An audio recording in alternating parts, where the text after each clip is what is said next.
Professeur Didier Raoult, vous avez diagnostiqué un grand nombre de cas ces dernières semaines à Marseille. Avez-vous constaté des évolutions concernant le génome du virus qui circule actuellement? Donc globalement, le virus qui circule actuellement a un certain nombre de spécificités. Pour l'instant, la mortalité qu'on observe est plus basse que ce qu'on avait observé pour la première partie, puisque dans la première partie, on avait une mortalité qui était de 2,1% chez les patients hospitalisés à la PHM, et que là, on a 0,5%. Peut-être que les choses évolueront, mais pour l'instant, on a l'impression qu'on est un peu dans la dynamique actuelle. Vous voyez, sur ces données, encore une fois, toutes ces données, je sais que les gens pensent qu'on peut raconter des histoires. On ne peut pas raconter d'histoires quand on parle de chiffres qu'on est obligé de rapporter à l'ARS, ou que l'assistance publique est obligée de raconter à l'ARS. On ne peut pas inventer les chiffres. Les chiffres sont terribles, ils existent, c'est la seule chose qui m'intéresse.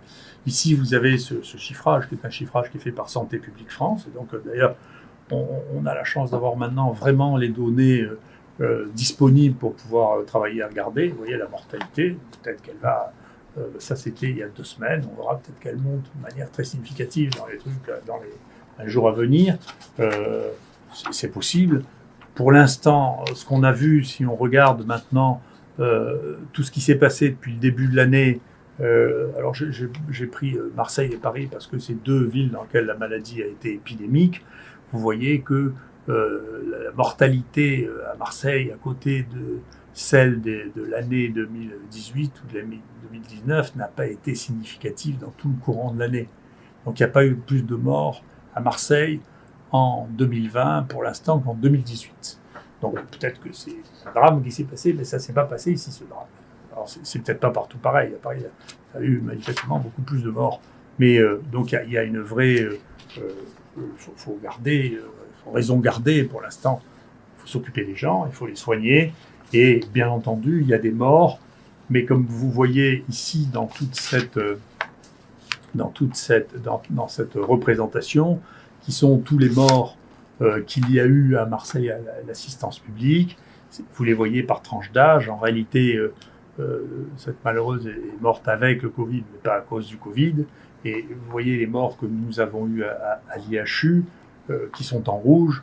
Vous voyez, nous avons une personne qui est morte qui avait moins de 59 ans en tout. D'accord. Tout le reste, c'est ce qui était traité ici. Donc, le reste, c'est l'assistance publique hors IHU. Et ici, c'est la même courbe, mais la différence étant ceux qui ont eu 3 jours de traitement, donc on peut évaluer, qui sont en rouge aussi.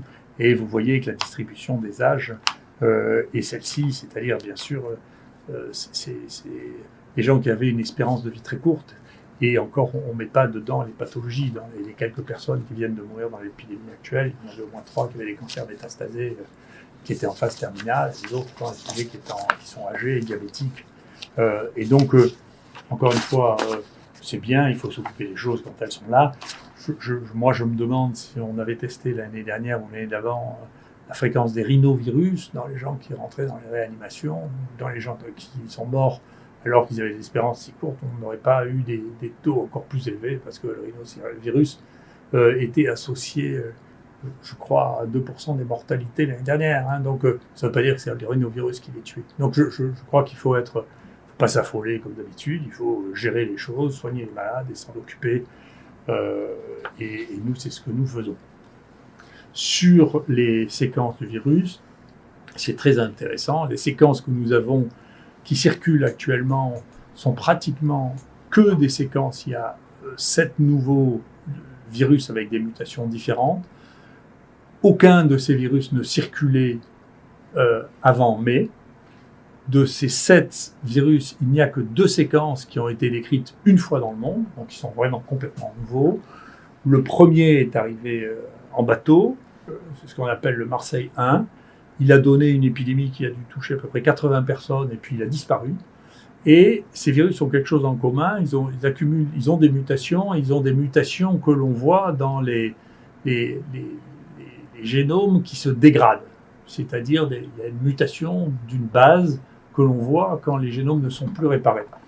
Et donc, il y a une augmentation considérable de la variabilité du virus actuellement.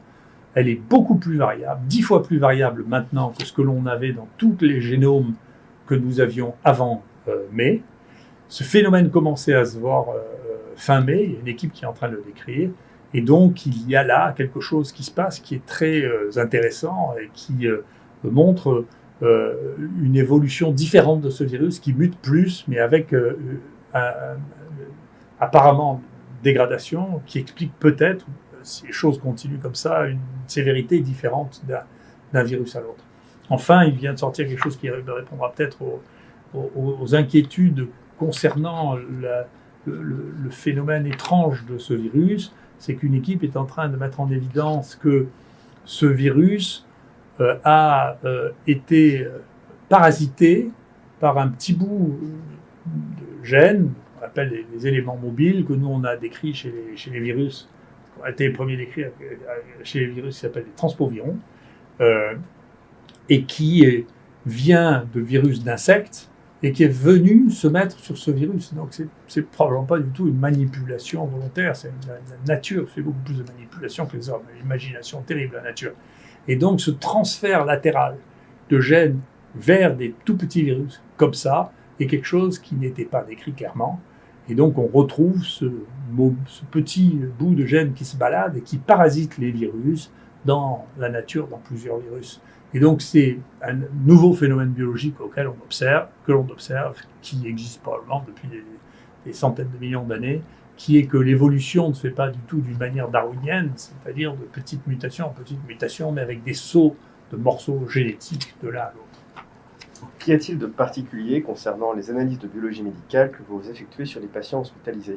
Alors, Laurence Camoin est professeure d'hématologie spécialisée dans les troubles de la coagulation. Elle va vous dire ce qu'elle trouve actuellement.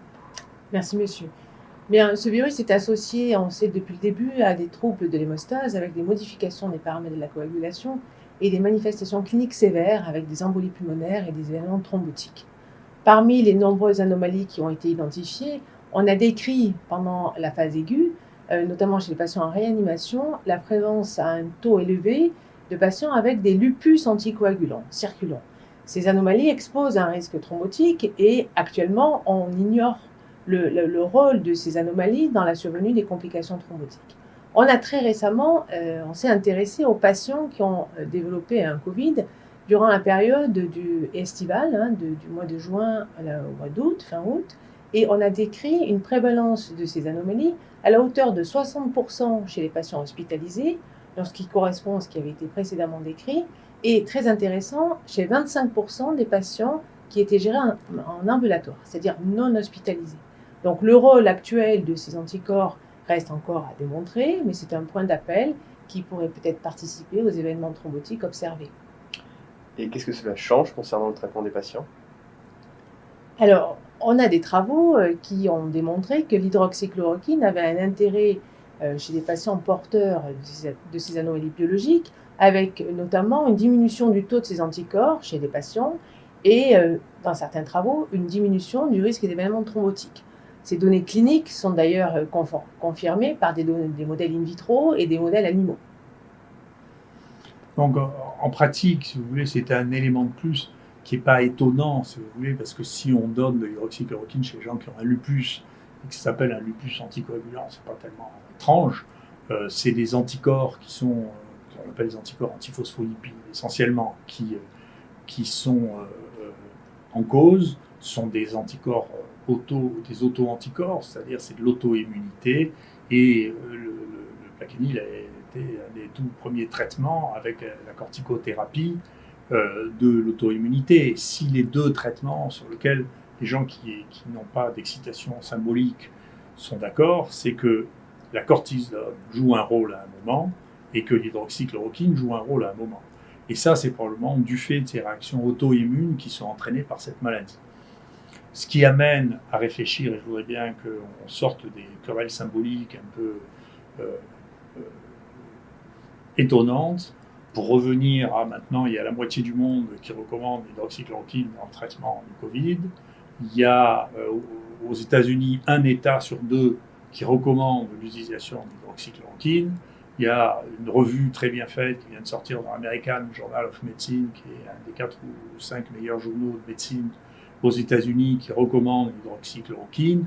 Il faut arrêter de penser que c'est une lubie qui m'est propre. C'est un médicament qui a toutes les raisons d'être prescrit. Il est totalement anodin en dépit des folies qui ont pu atteindre et culminer avec le Lancet Gate. Il a été prescrit chez peut-être 2 milliards de personnes. Il est utilisé dans des indications chez des patients qui ont des anticorps antiphospholipides depuis très longtemps. On sait que les gens d'ailleurs qui ont ces maladies inflammatoires et qui prennent du Plaquenil sont plus protégés du Covid que les gens qui ont un autre traitement. Donc on sait que ça les protège aussi.